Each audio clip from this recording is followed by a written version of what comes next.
I'm living in Hollywood. I'm a writer, and I have a meeting at Paramount. And the secretary there, she's reading something that I wrote about the Billionaire Boys Club. And she tells me, I like it. It reminds me of my family. I say, the Billionaire Boys Club? Your family? And the secretary says, yes, all those murders. My mother, Lola, was at Auschwitz. I say, oh. Secretary says, and after that, my mother commanded a prison full of Nazis. I say, what?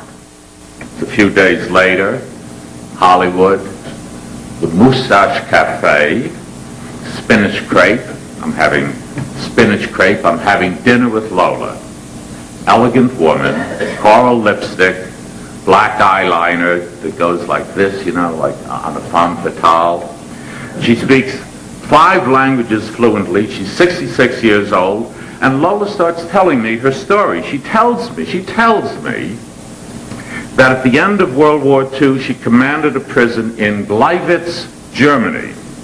She says the inmates were German soldiers, but she says some were Nazis, even SS, pretending to be German soldiers.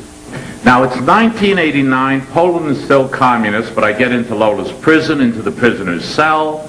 I tell them, Dzień dobry, good morning, I'm visiting. I see the prison records. Remember when, according to Lola, she went to the Polish government and said, I want revenge, okay. I find Lola's application in Lola's own handwriting. She writes, I want to cooperate against our German oppressors. I find the official document appointing her commandant in Gleiwitz. And after that, I go to Germany 11 more times, to Poland 3 more times, to France, Austria, Italy, Canada, all around the United States. I talk to 200 people in, with interpreters, in Polish and Russian, Danish and Swedish, German and Dutch, French and Spanish, Yiddish and Hebrew. I left out English. I get 300 hours of tape-recorded interviews, and I see thousands of documents. And what do I learn? Well, Lola was telling the truth.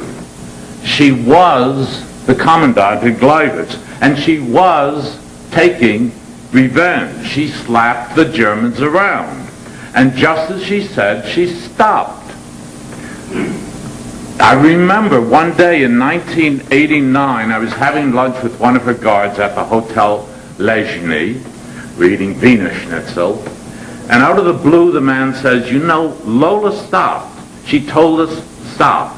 She said, we're going to show the Germans we're not like them. So Lola was telling the truth, but she wasn't telling the whole truth. Lola had told me the people in her prison were German soldiers, and yeah, plenty of them were. They were German soldiers working as painters, as carpenters. But there were 1,000 other prisoners there, and they were German civilians. German men, German women, German children. One prisoner was a 14-year-old boy. He had been out in Gleiwitz wearing his Boy Scout pants. Someone cried out, you're wearing black pants, you're a fascist.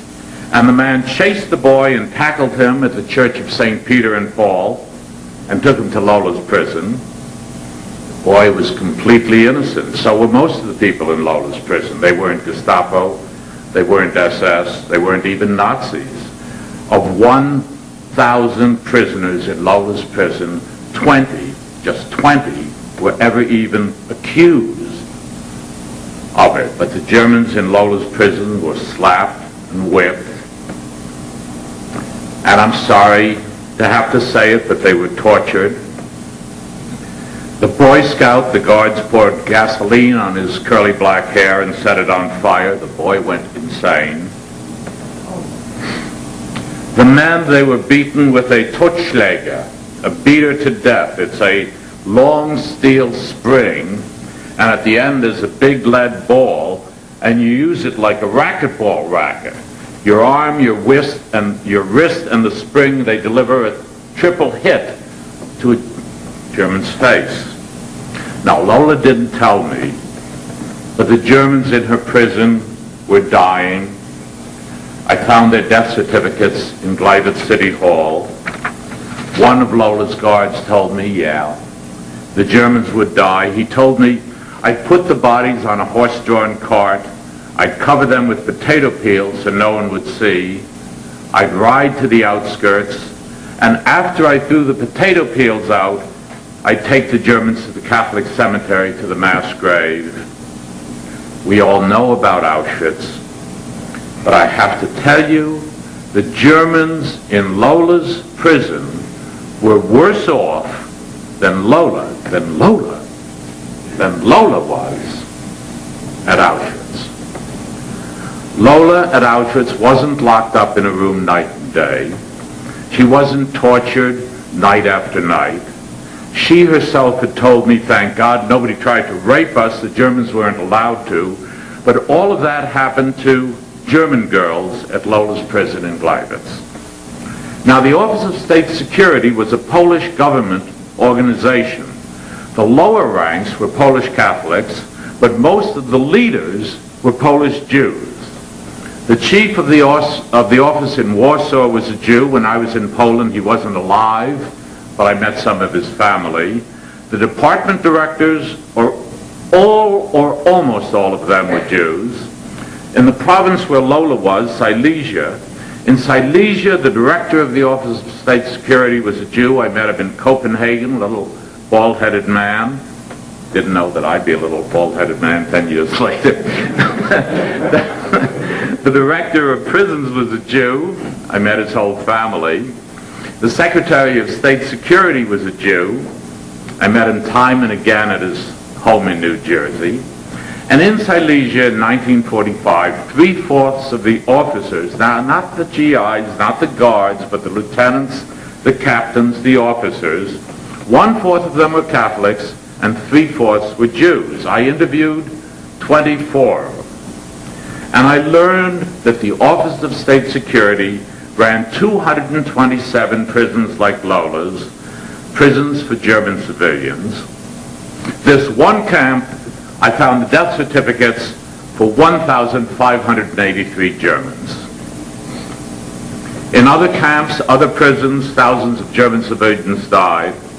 German men, women, children, babies. At one camp there was a barracks for 50 babies. They were in cribs, but the camp doctor, he was a Jew, he was from Auschwitz, Dr. Sidorowski, he didn't heat the barracks, he didn't give the babies milk, he gave them soup, and 48 of the 50 babies died. All in all, 60,000 to 80,000 Germans died. Now, some were killed by Jews, some by Catholics, many by typhus, dysentery, starvation, but all 60,000 to 80,000 died in the custody of the Office of State Security. And it all had been covered up for almost 50 years. Jews who did it didn't talk about it. For example, the chief of police in Breslau, Germany, in 1945 was a Jew. He wrote a book about the Holocaust, and at the end of the book he says, what he says about being chief of police in Breslau is, quote, "We move westward to Breslau and from there to Prague." That's it. Jewish reporters who knew about it didn't write about it. There's a working reporter right now in New York City.